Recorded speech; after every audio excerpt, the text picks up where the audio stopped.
When we picture ancient Rome, we see marble temples, golden laurel crowns, and legions marching with unshakable discipline.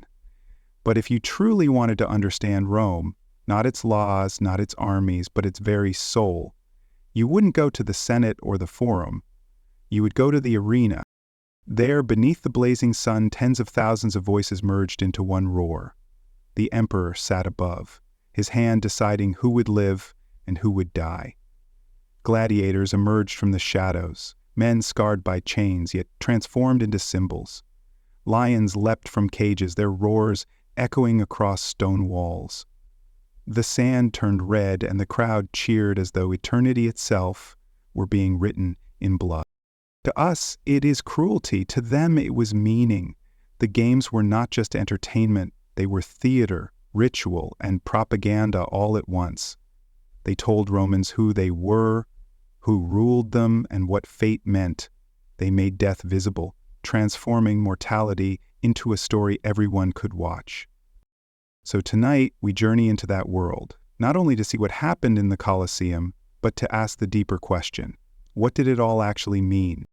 In the heart of ancient Rome, where marble temples cast long shadows over crowded forums, and where the air buzzed with the noise of merchants, senators, and beggars alike, stood an arena that came to define an empire. The Colosseum, an immense ellipse of stone, arches, and blood-soaked sand, was not merely a stage for combat. To the Roman mind, it was a mirror of life itself, raw, merciless, and deeply symbolic. When we look at gladiatorial games only as savage entertainment, we miss the deeper truth.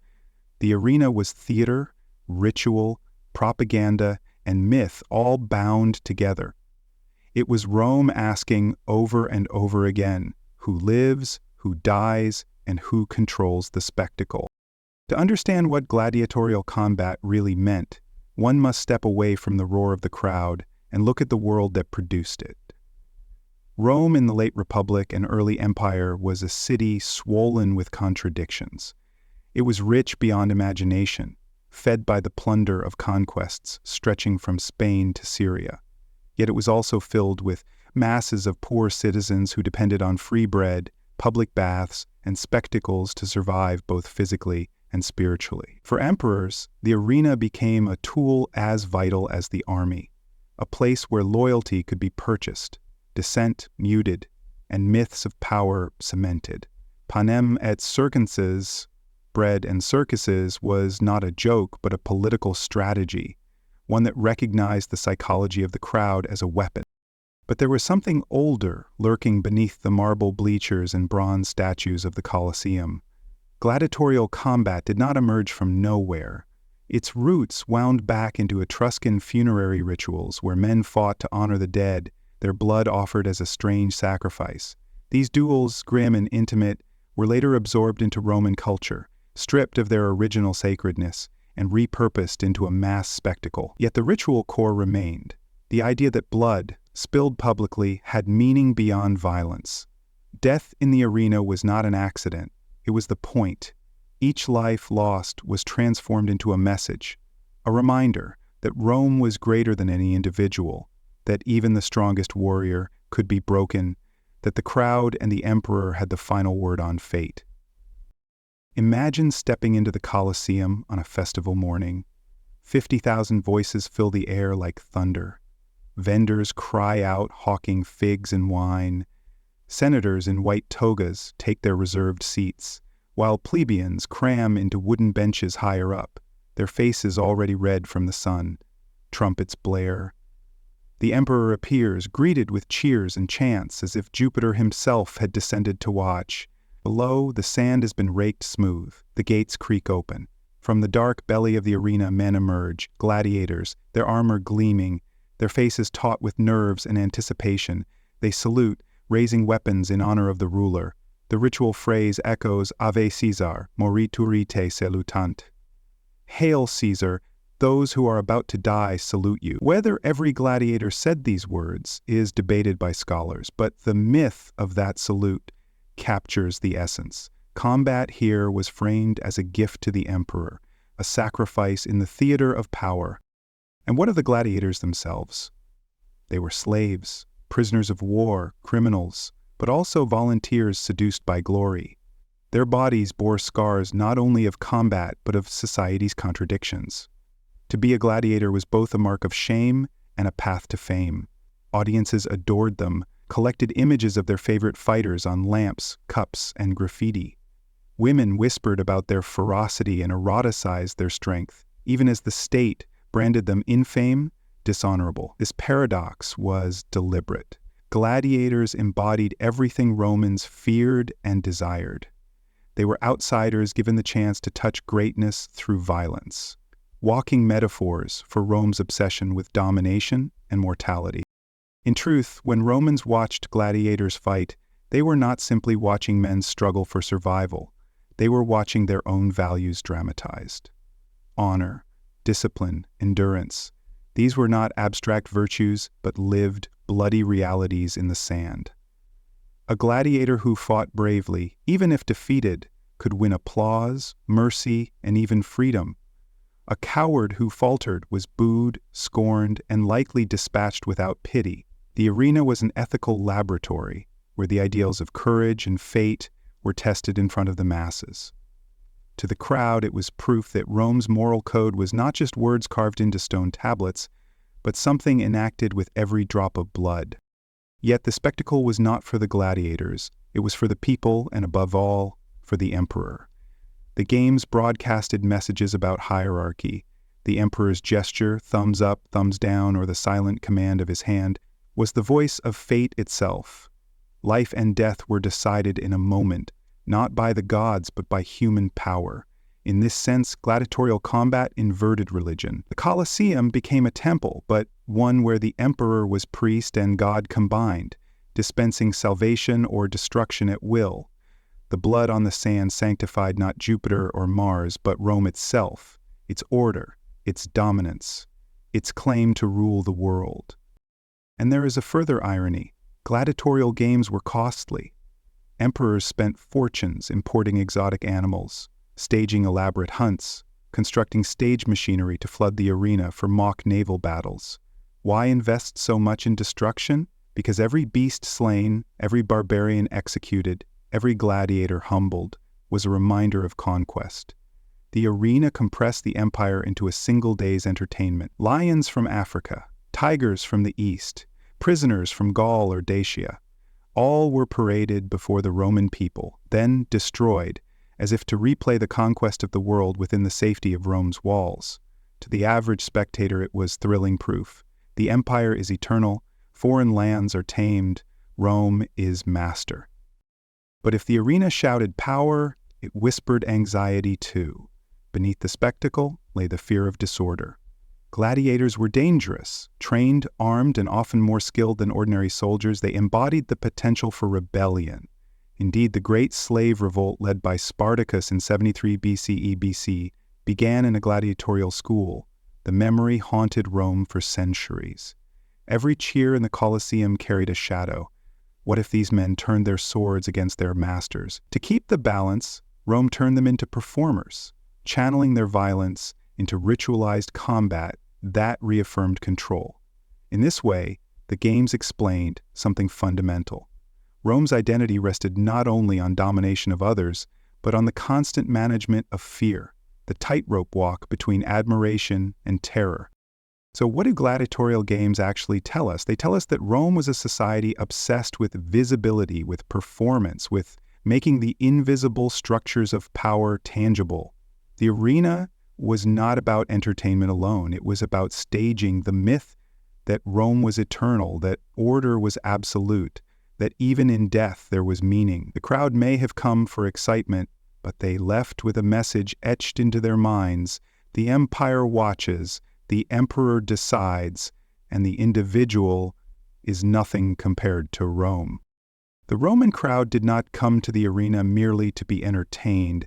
They came to see death made visible, to look it in the face and to learn again and again what it meant to be Roman. The Colosseum was more than stone. It was a stage where mortality itself was performed. Why else would thousands wait under a burning sun for the chance to watch men bleed? The answer is not cruelty alone. lies in the way death was woven into the Roman imagination as an ever-present teacher, a reminder of power, fate, and identity. Romans were intimately familiar with mortality. Disease, war, childbirth, and famine all claimed lives regularly. To live in antiquity was to know that life could vanish suddenly. But instead of denying this truth, Rome embraced it, dramatized it, and made it public. In the arena, death was ritualized. It was not hidden in private chambers, but staged as a communal experience. By watching others face the final moment with courage or with fear, the crowd rehearsed their own confrontation with mortality. Every sword thrust, every cry of pain, every final gasp became part of a shared meditation on the fragility of life. Yet the games did not treat death as a tragedy. They transformed it into spectacle. Trumpets, drums, and cheering turned the act of dying into a performance. The sand absorbed blood as if it were ink writing a story everyone could read. This is what courage looks like. This is what cowardice looks like. This is what it means to submit to Rome's judgment. Death became didactic. The gladiator who fell bravely was celebrated, even in defeat. The one who begged, who cowered, was mocked, erased, reduced to nothing. To the Romans, this contrast mattered. It reminded them that honor could outlive the body, that courage was the highest virtue, and that disgrace was worse than death itself. For the spectators, the arena was also a mirror. As they screamed for blood or mercy, they revealed something about themselves. The poor cheered with wild abandon, relishing the chance to feel close to the emperor, to taste the illusion of influence. Senators watched with more restraint, but their presence itself was political, signaling loyalty to the imperial order. Women, officially discouraged from attending, nonetheless came and were fascinated by the bodies of the fighters, by the proximity of raw masculinity and death. Even children attended, learning early the Roman code of courage and cruelty. Each class, each age, each gender saw something different in the arena, but all were united by the spectacle. It was one of the few places where Rome, fractured by wealth and status, became one body, one voice, one people. And still, there was more at play. Beneath the spectacle lay myth. The arena was not random violence. It was structured, choreographed, often infused with symbolic meaning. Some fights reenacted famous battles of history or mythology. Prisoners might be forced to play roles in tragic dramas, executed in ways that mimicked the deaths of heroes. One might be dressed as Orpheus, torn apart by beasts, or as Hercules crushed beneath a lion. These stagings blurred the line between entertainment and ritual. The condemned became actors in Rome's grand narrative, their deaths transformed into parables for the crowd. Through blood and theater, Romans absorbed stories of conquest, virtue, and divine justice. Even the architecture of the Colosseum amplified this symbolism. Its massive, tiered seating arranged society into visible layers. Emperor at the center, senators in the front rows, equestrians behind them, citizens further up, women and foreigners at the top. The arena thus materialized hierarchy. Each person knew their place, not only in the bleachers, but in the empire. The games were a spectacle of order. Even as chaos unfolded on the sand, the structure above remained rigid, reminding everyone that Rome's social pyramid was as solid as stone. But why was death so magnetic? Why did people not turn away? Perhaps because the arena allowed them to confront fear safely. To see another man die was to flirt with mortality without suffering it oneself. It was a rehearsal for the inevitable. It also carried a strange reassurance. As long as someone else died, the spectator lived. Each fallen gladiator became a substitute, a reminder that fate had chosen another body, another life, to bear the burden of mortality. The crowd returned home, hearts pounding, reminded of their own fragility but also comforted by survival. In this sense, the games were not just cruel, they were cathartic. The psychology of the crowd fed on power too. The people, usually voiceless in the machinery of empire, were given a role in judgment. Their cries could sway the emperor's decision, mercy or death. Though the emperor always held the final word, the illusion of influence mattered. When tens of thousands shouted for mercy and it was granted, they felt their voices had reached the throne of power. When they demanded blood and saw it delivered, they tasted authority usually denied them. The games thus created a sense of participation, of political involvement, even as they reinforced the emperor's dominance. It was a masterstroke of control, give the people the illusion of choice within boundaries defined by the state. Yet one must not overlook the brutality. Men did die, often horribly. Limbs were severed, throats opened, skulls shattered. Exotic animals ripped flesh, claws and teeth tearing into trembling bodies. The sand became a canvas of gore. For us, this is abhorrent, but for Rome it was instructive. Blood reminded citizens of the cost of power, the fragility of flesh, the reality of empire. It also reminded them that enemies, real or imagined, would meet the same fate. Watching barbarian prisoners die was a lesson. Rome conquers, Rome punishes, Rome is eternal. Still, there were limits to cruelty. Sometimes mercy was granted, and when it was, it carried immense weight. A gladiator who fought valiantly might be spared, his life gifted back as a reward for courage. Such moments electrified the crowd, who witnessed not only death but also resurrection. Mercy became a spectacle equal to execution, proof that Rome could be both cruel and magnanimous, that the emperor was not merely a tyrant but a dispenser of grace. This duality, destruction and mercy, death and life, was central to the game's meaning. It mirrored Rome itself, an empire that crushed nations but also absorbed them, granting citizenship and culture to those it had conquered. Thus, the gladiatorial games tell us that Rome was not numb to death but fascinated by its meaning. They staged mortality as a lesson in power, courage, and fate. They turned the randomness of life into a performance that explained order. They reminded Romans that their society was built on blood, but that from blood came glory, unity, and identity. To us, the arena is a horror. To them, it was a mirror, reflecting back what it meant to be Roman. The games were never just about combat. They were about politics. Every gladiatorial contest, every beast hunt, every execution was a statement of imperial authority. The arena was a stage not only for warriors, but for emperors, who used the blood on the sand to write their own narratives of power. In the Colosseum, politics was not debated with speeches but displayed with steel and spectacle. Here, the emperor's image was forged, celebrated, and enforced in front of tens of thousands of eyes. From the moment an emperor entered the arena, the message was clear. The cheers that greeted him were not spontaneous affection alone, they were rehearsals of loyalty. The emperor sat in the pulvinar, the imperial box, visible to all. His very presence made him the axis around which the games revolved. The fighters saluted him, the crowd looked to him, and his hand alone could decide the fate of men in the arena. No matter what rivalries brewed in the Senate, no matter what conspiracies whispered in back alleys, inside the Colosseum, the emperor was unchallenged.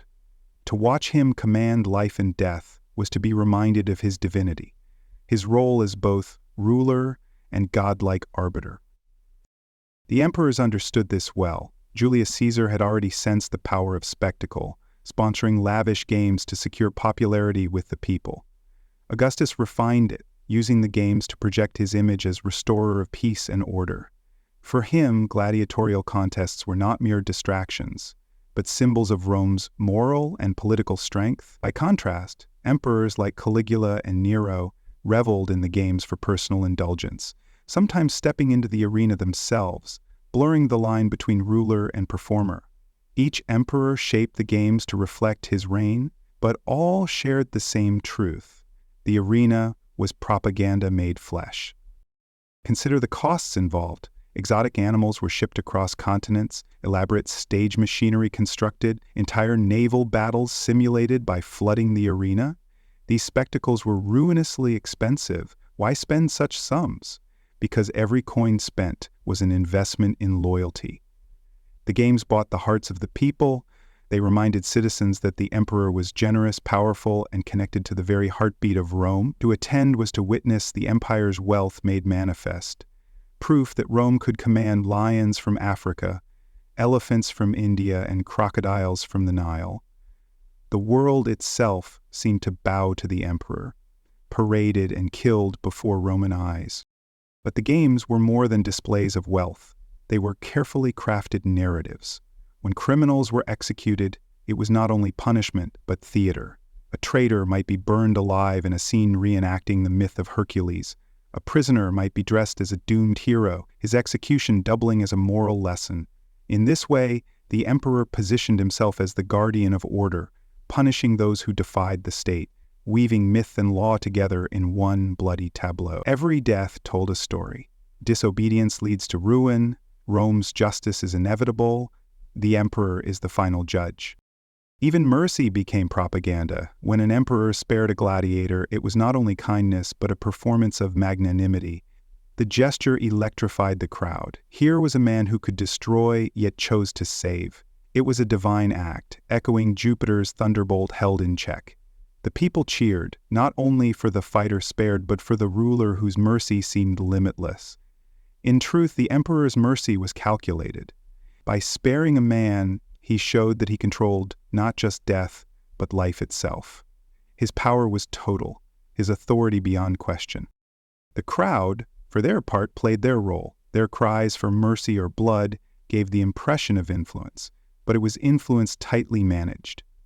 The emperor allowed them to feel powerful, but only within the boundaries he set. Their voices amplified his decision, never replaced it. When he raised his hand, silence fell. When he gave the signal, the crowd erupted. The dynamic was theatrical, but deeply political. It reminded everyone that Rome was not a democracy, but an empire, and that the emperor alone stood at its center. The symbolism reached beyond politics into the very idea of Rome itself. The arena condensed the empire into a single spectacle. Wild beasts represented conquered lands, gladiators symbolized the enemies subdued, executions embodied justice, and the emperor's presence stood for Rome's eternal might.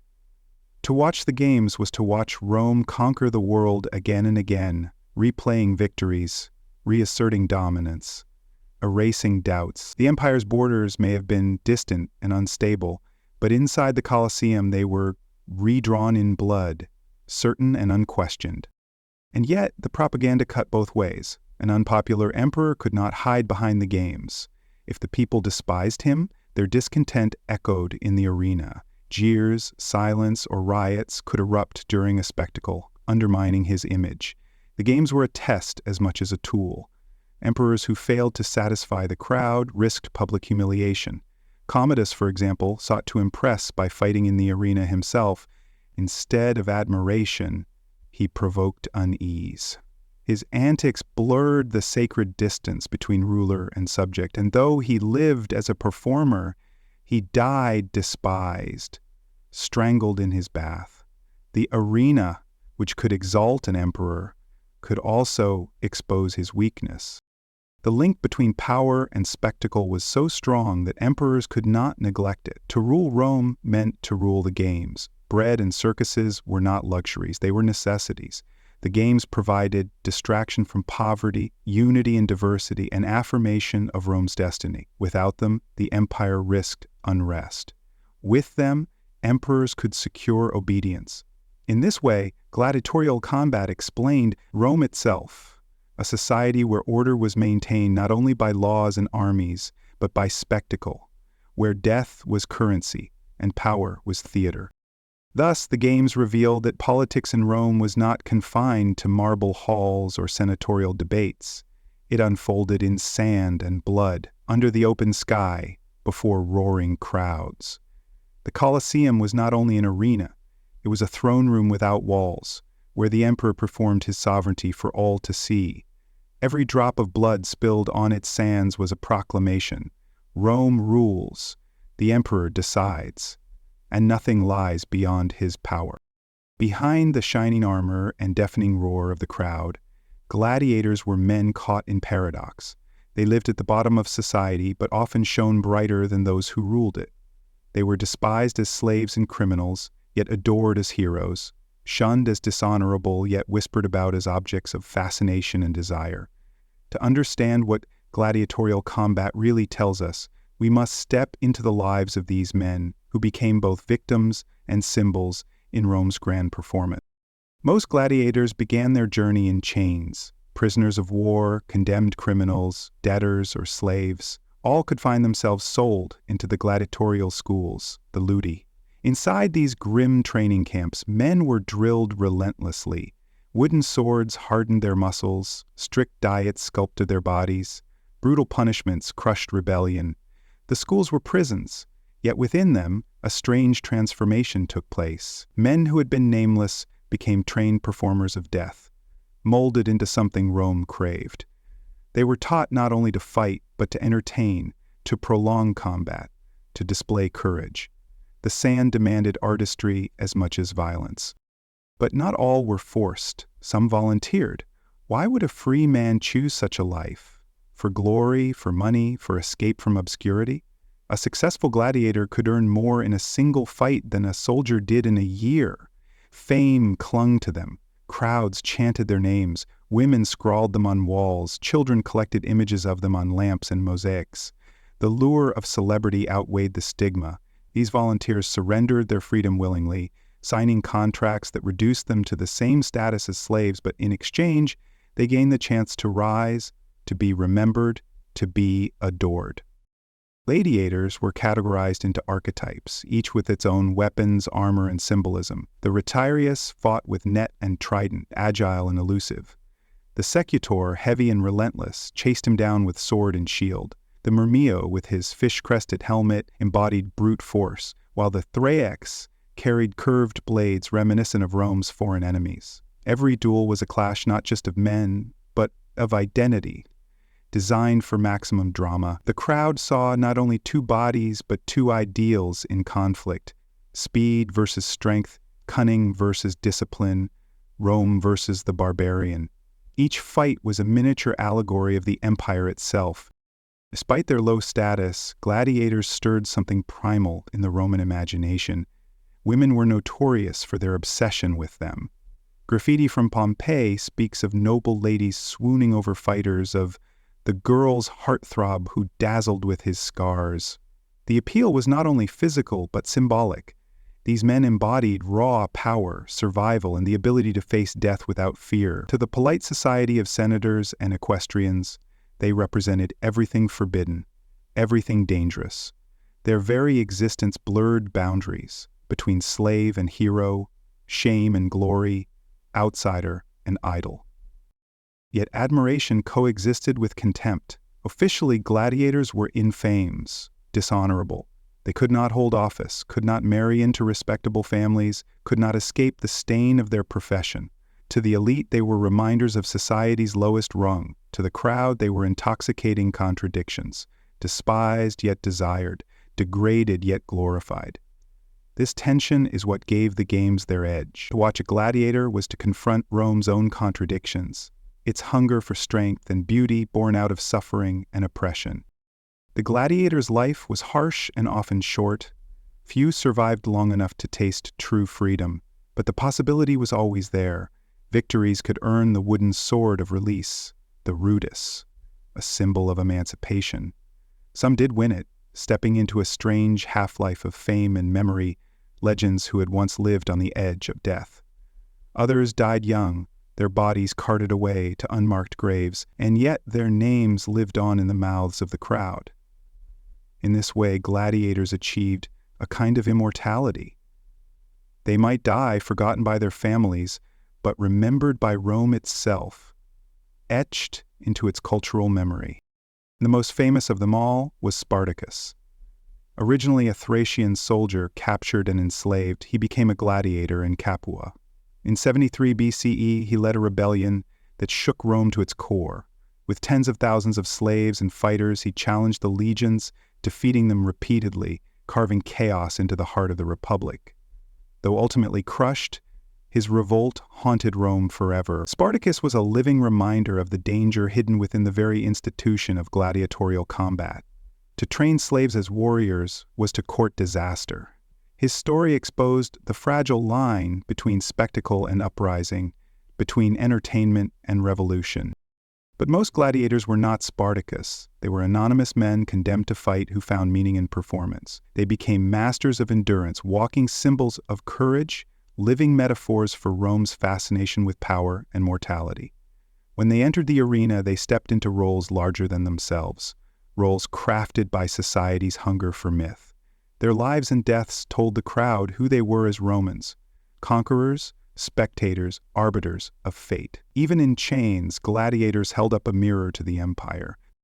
This is what makes their story so compelling. Gladiators embodied Rome's paradox. They were the oppressed who became idols, the slaves who became symbols, the men stripped of honor who became legends of courage. They revealed that Rome's glory rested not only on emperors and armies, but on the blood of the forgotten, the expendable, the silenced. To ask what gladiatorial combat really means is to see this paradox, that a society obsessed with order built its identity on those it declared dishonorable, that glory was forged in the deaths of the despised. And yet, there was agency in their struggle. Every time a gladiator raised his sword, he reclaimed a fragment of dignity. Every cheer, every chant of his name undermined the stigma. In dying bravely, he could transcend the limits imposed on him, teaching the crowd that courage belonged not to the elite, but to anyone who faced fate without flinching. In this way, gladiators, though trapped in Rome's machinery of spectacle, carved their own form of immortality. They became myths in their own right, living and dying embodiments of Rome's obsession with blood, courage, and the eternal dance between freedom and fate. If gladiators embodied the human struggle against fate, then the beasts of the arena symbolized nature itself, conquered and displayed for Rome's pleasure. The Venationes, spectacles of animal hunts, were not secondary amusements, but central acts of the games. They revealed another dimension of the Roman worldview, that the empire's dominion extended not only over peoples, but over the natural world itself. Every claw, every roar, every drop of animal blood spilled on the sand proclaimed the same message. Rome controls everything, even the wild. Exotic animals fascinated the Roman crowd. Lions from Africa, elephants from India, bears from the mountains of Europe, tigers from the distant east. All were shipped at enormous cost to the capital. The logistics alone were staggering. Fleets of ships carried cages across seas. Caravans dragged them over deserts. Soldiers guarded them through forests and rivers. By the time they reached Rome, these creatures were no longer simply beasts. They were trophies, living emblems of conquest. To see them in the Colosseum was to see the empire itself made visible. Each animal was a symbol of a conquered land. Each kill, a reminder that no corner of the earth lay beyond Rome's reach. The hunts themselves were choreographed performances. Armed men, vestiarii, entered the arena, often wearing light armor, sometimes even dressed to resemble mythological hunters. With spears, swords, and sometimes only courage, they faced creatures whose raw power dwarfed them. Lions leapt, elephants charged, panthers slinked through hidden traps. The sand turned into a battlefield of man versus beast, civilization versus wilderness. And always, the outcome was the same.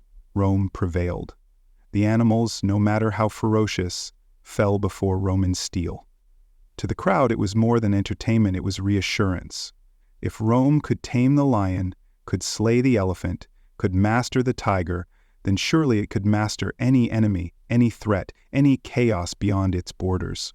Sometimes the spectacle was even more elaborate. Animals were pitted against each other, forced into unnatural combat for the amusement of the crowd. Crocodiles fought bears, bulls gored leopards, and in rare cases, entire herds were slaughtered in orchestrated chaos. At times, the arena was transformed into a forest or a desert, with trees, sand, and scenery imported to heighten the illusion. The Colosseum itself became a stage for nature conquered, reshaped, and destroyed before Roman eyes. It was theater on a cosmic scale, dramatizing humanity's triumph over the wilderness. But beneath the spectacle, symbolism ran deep. To the Romans, wild animals embodied not only foreign lands, but also primal forces, chaos, untamed strength, barbarism.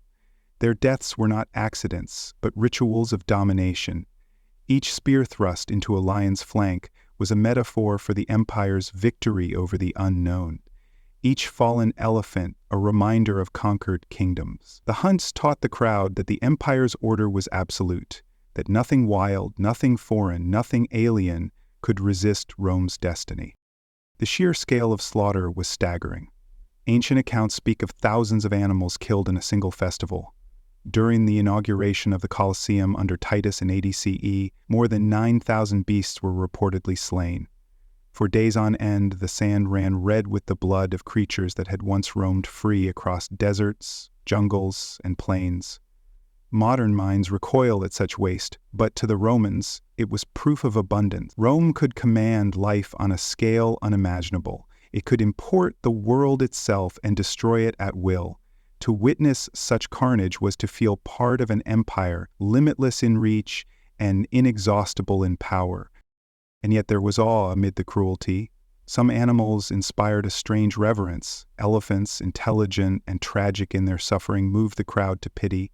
Lions, noble in their defiance, were admired even as they fell. The Romans recognized majesty in these creatures, but that only heightened the symbolism. By defeating such noble beasts, Rome proved its superiority. The pity aroused by their deaths did not weaken the spectacle. It deepened it. The crowd felt both sorrow and triumph, both respect and dominance, emotions bound together in a single performance of empire. Animals also played a role in executions. Criminals might be tied to stakes and torn apart by beasts, their punishment turned into a grotesque spectacle called damnatio ad bestias. To the crowd, this was justice made visible. Nature itself enlisted as an instrument of Rome's law. It was a grim fusion of morality and savagery, where the boundary between punishment and entertainment vanished. In such moments, the animal was no longer just a symbol of foreign lands. It became an executioner, a tool of the state, proving that even the wildest forces served Rome's authority. But if animals represented conquered nature, they also revealed Rome's anxieties. The effort required to capture and control them betrayed the limits of imperial power. Revolts at the edges of the empire, disasters in distant provinces, invasions from beyond the frontier, all lurked in the Roman mind. The animals in the arena became stand-ins for these threats. By watching them defeated, the crowd reassured itself that Rome remained unassailable. The games then were not simply about cruelty, but about managing fear, about turning anxiety into spectacle, about transforming uncertainty into certainty through blood. In the end, the Venetians tell us as much about Rome as the gladiatorial fights. They show us an empire obsessed with domination, not content to conquer nations, but determined to conquer nature itself. They reveal a society that turned even the most majestic creatures into props for its narrative of power. And they whisper a darker truth, that Rome's greatness was built not only on human suffering, but on the systematic destruction of the natural world, sacrificed for the theater of empire. What do the animal hunts really mean? They mean that Rome saw itself as the master of creation, entitled to command life and death beyond the human sphere. They mean that the empire's ideology was not only political but cosmic, casting Rome as the center of a universe in which everything, beast, man, nature, chaos, existed only to be conquered and displayed. The roar of the lion, silenced by the thrust of a spear, echoed the empire's claim to eternal dominance. And as the crowd cheered, they too affirmed that claim, participating in a ritual of supremacy that reached beyond politics into the very essence of Roman identity. The Colosseum was itself a spectacle, even before a single gladiator stepped onto the sand. Rising from the heart of Rome like a man-made mountain, it was a structure designed not only for function but for symbolism. Its arches, tiers, and labyrinths were not simply stone, they were statements. To walk into the Colosseum was to enter Rome's vision of itself, ordered, disciplined, eternal, and all-encompassing. The building's sheer scale stunned the ancient world. It could seat between 50,000 and 80,000 spectators, more people than lived in many entire towns of the empire. Its elliptical form meant no corner was too far from the action. Every eye could watch, every voice could join the roar. The structure was built of concrete and travertine, materials that symbolized Roman mastery of engineering. In its bones was the message: Rome can command nature itself, binding earth into stone, forcing chaos into symmetry. Even before the games began, the Colosseum was propaganda carved into architecture. The seating arrangement was as important as the combat below. The emperor sat at the center in the pulvinar, elevated above all. Senators occupied the front rows, equestrians the next, citizens behind them, women and foreigners at the top. The arrangement was not accidental, it was hierarchy made visible. The Colosseum was a model of Rome itself, a miniature society stacked in stone. Every spectator, by taking his or her seat, accepted their place in the order of empire. The games were not only about watching, they were about belonging, about rehearsing social structure every time the crowd gathered. Beneath the arena lay a hidden world, the hypogeum, a labyrinth of tunnels, cages, pulleys, and trapdoors. Here, animals were kept in darkness, gladiators waited in silence, and stagehands prepared elaborate machinery. At the right signal, platforms would rise, gates would fly open, and beasts would burst into the light. To the crowd above, it seemed as though the earth itself obeyed Rome, spitting forth creatures and warriors at the emperor's command. The engineering was theater, designed to blur the line between natural and supernatural, to give the impression that the empire could control even the bowels of the earth. The Colosseum's architecture also spoke to Rome's obsession with permanence. Built on the site of Nero's private palace, it was a political act as much as an engineering one. By constructing the amphitheater where Nero had once built gardens for himself, the Flavian dynasty returned land to the people. The message was inscribed in stone. The emperor serves Rome, not himself. Every arch was a rebuke to tyranny, every tier a declaration that the crowd mattered. Yet at the same time, the scale of the building reminded them of their dependence on imperial generosity. The Colosseum was a gift, but also a reminder that only emperors had the power to bestow such wonders. Its name itself, though we call it the Colosseum, was originally the Flavian Amphitheater. The nickname came from the colossal statue of Nero that stood nearby. Over time, the statue fell, but the name endured. This continuity whispered another truth: emperors come and go, but Rome endures. The arena outlived the men who built it, the men who fought in it, the crowds who roared in it. Its arches became timeless, a reminder that Rome was not a moment, but an eternity carved into stone. But the architecture carried darker meanings too. The hypogeum revealed the machinery of death, a hidden system beneath the spectacle. Slaves and stagehands toiled in shadows so that the crowd could enjoy the illusion of magic above. This mirrored the empire itself. The splendor of Rome rested on invisible labor, on the suffering of those unseen. The Colosseum's beauty was inseparable from its brutality. To admire its arches was to ignore the groans in the tunnels below, just as to admire the empire was to forget the millions who fed it with toil and blood. And yet, the building itself inspired awe.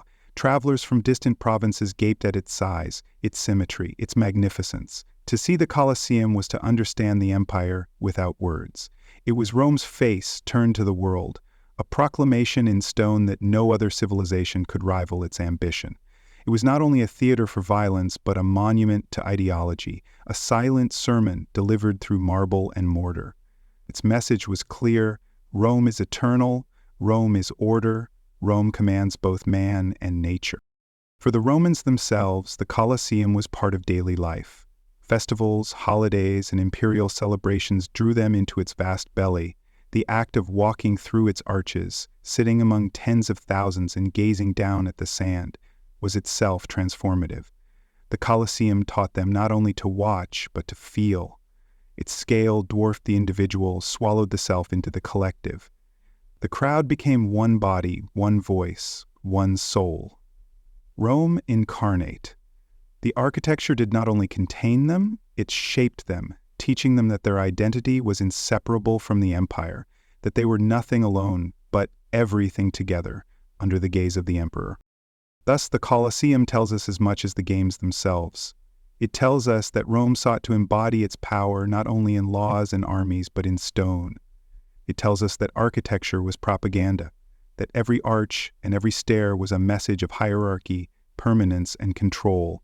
And it tells us, finally, that Rome understood the theater of power not only as performance in the sand, but as performance in space. The Colosseum was not just a building, it was a ritual in stone, a constant reminder that Rome endured, that the emperor reigned, and that order was eternal. Among the blood and spectacle of gladiators and beast hunts, there was another performance that struck even deeper: the executions. To the Roman crowd, these were not just punishments, they were theater, morality plays written in flesh. The condemned were forced to die before tens of thousands, their agony woven into Rome's ritual of order. In the Colosseum, justice was not whispered in courts, but shouted in sand, where crime met its end in public and punishment became spectacle. The executions took many forms. Some were simple, a man tied to a stake, struck down by sword or arrow. Others were grotesque, designed to horrify and entertain in equal measure. Prisoners might be dressed as mythical figures and killed in ways that mirrored ancient legends. A man might play Orpheus, torn apart by wild beasts, or Icarus cast from a high platform to his death.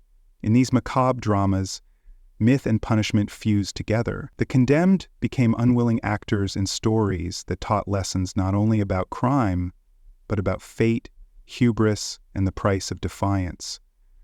Their deaths were messages written for the crowd. Disobey Rome, and you will meet the fate of fallen heroes. Your story twisted into warning. The most infamous form of execution was damnatio ad bestias, condemnation to the beasts. Here, criminals, rebels, and undesirables were thrown to lions, leopards, or bears, torn apart as the crowd roared. The sight of a human body shredded by claws and teeth was at once terrifying and mesmerizing. To the Romans, it was more than cruelty. It was justice manifest. The wild itself had been turned into Rome's executioner. The lion no longer symbolized chaos but law, devouring those who had transgressed. Every death was a reminder. Even nature serves the empire. Even beasts enforce Roman order. In some cases, executions were staged in mass numbers. Groups of prisoners might be marched into the arena together, forced to fight hopelessly against armed guards or against each other, their deaths certain. At times, entire narratives unfolded. One ancient account tells of condemned men reenacting the story of Laureolus, a bandit leader. In the performance, a criminal was nailed to a cross, then torn apart by animals, his suffering framed as both punishment and drama. The cruelty was undeniable, but so was the symbolism. Crime is chaos, chaos is punished, order is restored. These executions carried layers of meaning. To the poor in the stands, they were a spectacle of fear and reassurance. They showed that the law was absolute, that rebellion or crime ended only in humiliation and death. To the elites, they were proof of control, demonstrations that Rome's justice was swift, public, and unavoidable. And to the emperor, they were propaganda. Each execution was a display of his power to define crime, to decide punishment, to stage justice as theater. He was not only ruler but judge, his authority embodied in every scream, every drop of blood spilled on the sand. Executions also became a point of tension with Rome's growing Christian population. To Christians, the Colosseum was not a stage of justice but a site of martyrdom. Men and women condemned for their faith were killed publicly, sometimes by beasts, sometimes by fire or sword. Their deaths horrified the faithful, but inspired them too. For Christians, the arena became the birthplace of saints, where courage in the face of death transformed humiliation into triumph. For Rome, this was unintentional theater. What the empire intended as punishment became testimony. What it meant as degradation became glory in another faith's eyes.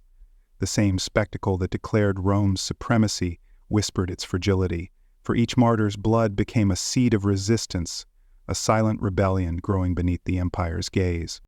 But why did Rome make execution a spectacle at all? The answer lies in visibility. For the Romans, justice had to be seen to exist. A punishment hidden in prisons or carried out in secrecy was meaningless. Justice gained power only when the people witnessed it, when fear seeped into their bones, when the law's reach became undeniable. The arena magnified this principle. By killing in public, Rome did not just punish the condemned, it instructed the living. Every execution was a warning carved into memory, a lesson written in flesh. Rome decides, Rome judges, Rome cannot be defied. And yet, as much as the executions terrorized, they also fascinated. The boundary between justice and entertainment blurred until it disappeared. People laughed, cheered, and gasped as men died in agony. Children watched as criminals were devoured by beasts. Morality and amusement fused together. To the Romans, this was not contradiction, but order. Punishment could be terrifying and entertaining at once because both served the same purpose, affirming Rome's dominance over life and death. What do these executions actually tell us? They tell us that Rome believed justice was theater, that law was not only about rules, but about spectacle. They reveal a society that saw morality not as private conscience, but as public ritual, enacted in blood before the eyes of the crowd. And they reveal the darker truth beneath the empire's glory, that Rome's order was built on fear, that its authority was performed as cruelty, that its sense of control depended on making death a lesson for all to see. In the silence after an execution, when the sand had been raked clean, the crowd carried home not only excitement, but a message etched into their minds. Rome's justice is absolute, Rome's punishment is inevitable, and no man, no woman, no belief can escape the empire's gaze. The games, like Rome itself, were not eternal. They began as solemn rituals honoring the dead, grew into spectacles of conquest and power, and in time became bloated shadows of their former grandeur. To trace the decline of the gladiatorial games is to trace the decline of Rome itself.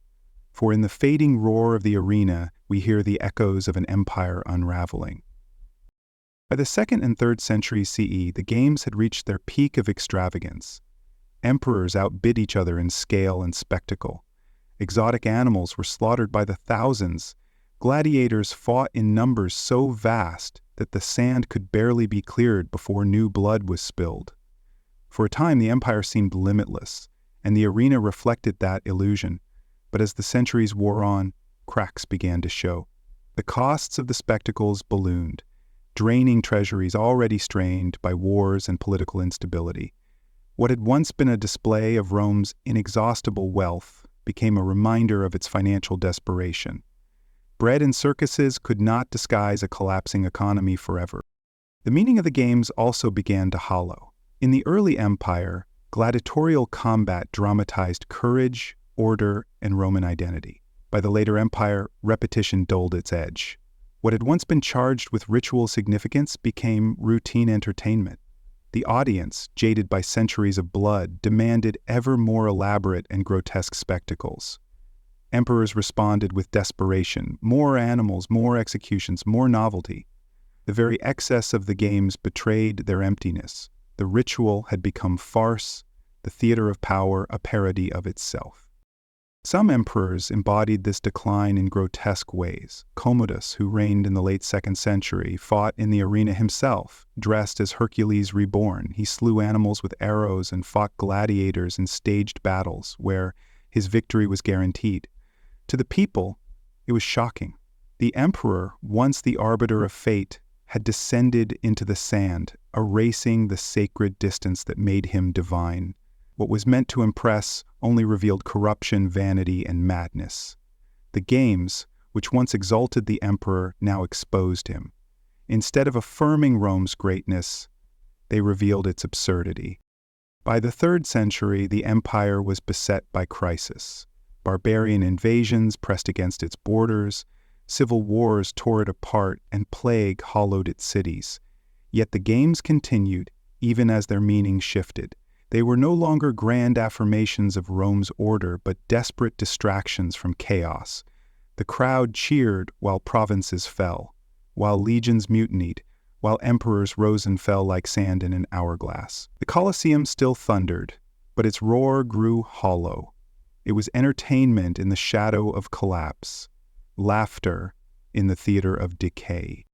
Religious change accelerated the decline. As Christianity spread, the games became symbols of pagan cruelty. The blood-soaked sand that had once taught Roman virtues now seemed barbaric to Christian eyes. Martyrdom had turned the arena into a paradox. What Rome intended as humiliation, the Christians embraced as triumph. With the conversion of Constantine in the early 4th century, the empire's identity shifted. Though games continued for some time, their ideological foundation crumbled. What meaning could they carry in a world where salvation was no longer measured by courage in death, but by faith in eternal life? By the 5th century, the games were shadows of their former selves. Financial collapse meant fewer animals, fewer gladiators, fewer festivals. The grandeur of Titus's inaugural spectacles was gone. The Colosseum still stood, but its marble was stripped. Its mechanisms fell silent, its seats grew empty. In 404 CE, the last recorded gladiatorial combat in Rome took place, halted after a monk named Telemachus threw himself into the arena to stop the fighting and was killed by the crowd. Shocked by his sacrifice, the emperor Honorius banned the games.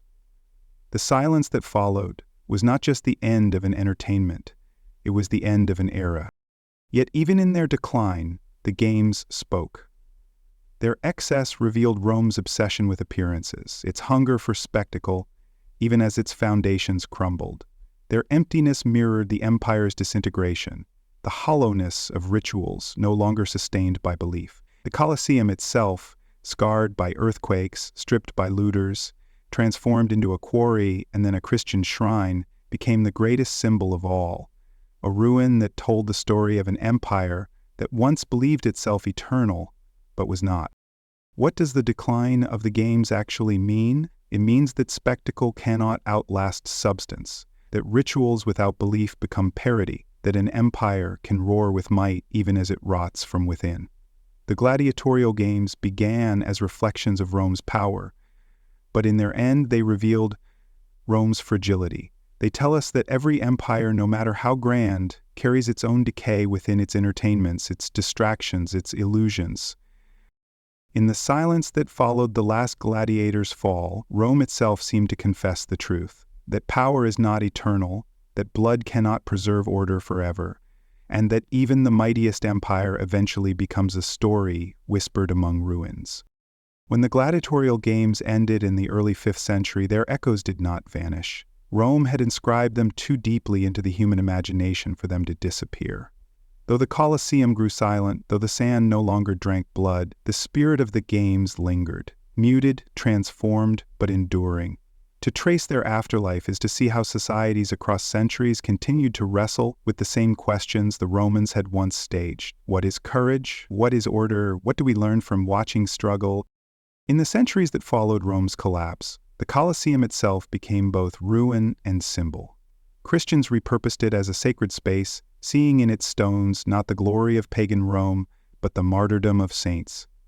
Pilgrims visited the arena not to marvel at the architecture of empire, but to weep at the blood shed for faith. The building shifted from theater of death to shrine of endurance, its arches becoming monuments not to Roman might, but to Christian triumph. Yet even as Christianity condemned the games, the fascination with spectacle remained alive. The Middle Ages knew no Colosseum, but they did not abandon the taste for public violence. Executions remained public, staged in marketplaces and town squares. Jousts and tournaments emerged, echoes of gladiatorial duels dressed in the pageantry of knights and chivalry. Though cloaked in Christian symbolism, these contests carried the same allure. Men fighting for honor, crowds roaring for excitement, rulers using spectacle to affirm power. The Roman games had ended, but their essence had seeped into Europe's cultural bloodstream, reborn in new costumes carrying old meaning. As the centuries unfolded, the gladiator became myth. In Renaissance art, he returned as a figure of classical heroism, bronzed, scarred, enduring. In Enlightenment debates, the games became a symbol of Roman cruelty, used as proof of the empire's decadence and decline. Yet fascination never faded. Writers, philosophers, and artists returned again and again to the image of the gladiator, the man who faces death in public, who embodies both humanity's fragility and its defiance. The arena became metaphor, a stage for every struggle where the stakes are life and death, where the crowd watches, where courage and fear are exposed. In the modern world, the games live on in subtler forms. Our stadiums, vast and oval, echo the Colosseum's design. Crowds still gather in their tens of thousands to watch men compete, not with swords but with speed and strength. Athletes are cheered, idolized, scorned. just as gladiators once were. They wear numbers instead of helmets, crested with fish, but the principle is familiar. Individuals elevated into symbols, playing out dramas of skill, courage, and endurance before masses hungry for spectacle. The games have changed in form, but not in spirit. We no longer demand blood, yet we still crave performance, victory, and the catharsis of watching others risk themselves in pursuit of glory. Even cinema, the art form born in the modern age, resurrected the Colosseum. Films like Spartacus and Gladiator carried the roar of the crowd into the darkened theater, making audiences once again thrill at the clash of swords and the cries of men facing death. These stories remind us that the gladiator still grips our imagination, that his struggle speaks to something eternal, the human fascination with mortality, courage, and the spectacle of power. The fact that such films captivate millions shows how deeply Rome's legacy still lives, not only in ruins, but in minds. What does this endurance mean? It means that the gladiatorial games were never only about Rome. They touch something universal in the human condition, the need to witness struggle, the desire to see courage tested, the compulsion to make mortality into theater. Societies change, beliefs evolve, but the hunger for spectacle persists. Where Rome had the Colosseum, we have stadiums, screens, and arenas of our own making. Where Rome sacrificed men and beasts, we demand the sweat of athletes, the performances of actors, the illusions of cinema. The form is gentler, the blood absent, but the principle endures. We gather, we watch, we judge, we remember. And in this endurance, the games reveal something about us as much as about Rome. We are creatures who learn through spectacle, who find meaning in watching others embody struggle. The Romans staged this truth in blood and sand. We stage it in sport and story. But the lesson is the same. Society reveals itself in what it chooses to watch, in what it makes public, in what it turns into theater.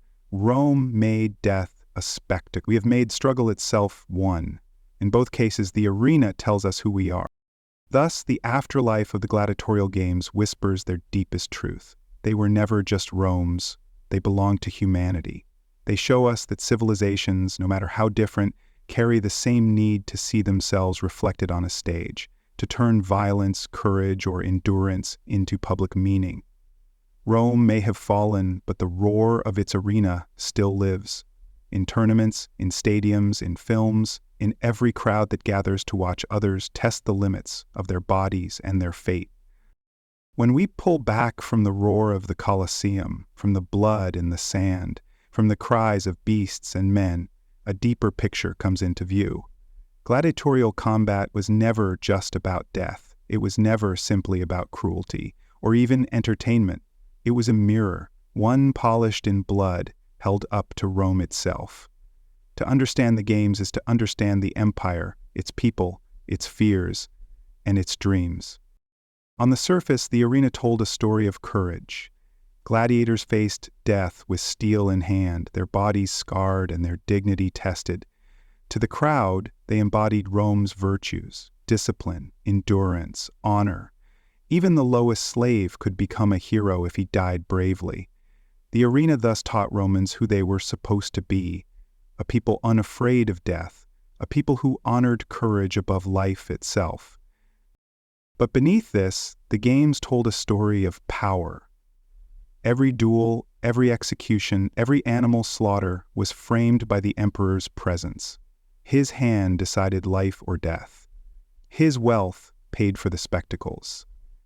His image loomed over the crowd. The Colosseum was not just a theater of blood, but a theater of sovereignty, staging Rome's hierarchy in plain sight. To watch the games was to be reminded that the emperor ruled not only the living, but also the dying. Not only men, but nature itself. At the same time, the games revealed Rome's contradictions. Gladiators were despised as dishonorable, yet adored as idols. Animals were admired as majestic, yet destroyed as trophies. Executions were condemned as cruel by some, yet embraced as justice by others. The arena was full of paradoxes, and these paradoxes mirrored Rome's soul. An empire that preached order lived on violence. A society that celebrated civilization built its greatest monument to slaughter. In this tension lay Rome's truth. Glory and brutality were not opposites, but partners. The games also whispered of Rome's anxieties. Why repeat conquest in miniature, day after day, unless one feared that conquest might slip away? Why slaughter beasts by the thousands unless one doubted one's control over nature? Why kill criminals in public unless one feared disorder in private? The Colosseum was both reassurance and confession. It told the people that Rome was eternal, but it also betrayed Rome's awareness that eternity must constantly be staged, that power must always be performed lest it vanish. In their decline, the games spoke again. What once had been ritual became parody. What once proclaimed confidence became evidence of decay. When emperors turned the arena into self-indulgence, when the crowd grew bored of blood, when new faiths called the spectacles barbaric, the games lost their meaning. Their silence revealed the empire's fragility. Just as blood could not preserve Rome forever, spectacle could not hide collapse. The end of the games was the beginning of Rome's end, a symbolic death before the empire's political one. And yet, the gladiatorial games still live in us. Our stadiums echo the Colosseum, our films resurrect its stories, our fascination with struggle, spectacle, and courage continues. We no longer cheer for death, but we still gather to watch others risk themselves for glory. The games tell us not only who the Romans were, but who we are. Creatures who find meaning in spectacle, who crave stories written not only in words but in flesh, who turn fear, courage, and mortality into theater. So what do the gladiatorial games actually mean? They mean that Rome was a civilization obsessed with making the invisible visible. Power, fear, mortality, and order, things that cannot be touched, were made tangible in the sand of the Colosseum. They mean that Rome saw itself as eternal, as ruler not only of men, but of nature and death itself, and that it needed to stage this belief constantly to make it real. They mean that the empire's greatness rested as much on performance as on armies, as much on illusion as on reality. Above all, they mean that societies reveal themselves in what they choose to watch. The Romans watched death because death spoke to them of power, courage, and fate. We may watch other spectacles now, but the principle is the same. In the arena of Rome, as in the arenas of today, humanity looks at itself, its hopes, its fears, its contradictions reflected on a stage. The gladiatorial games tell us that empire is theater, that power is performance, and that mortality is the one truth no society can escape. They remind us that every civilization, no matter how mighty, is haunted by its own end. And in the silence of the Colosseum's ruins, we still hear the faint echo of what Rome once proclaimed with every drop of blood, that greatness must be performed, that power must be seen, and that even eternity needs an audience.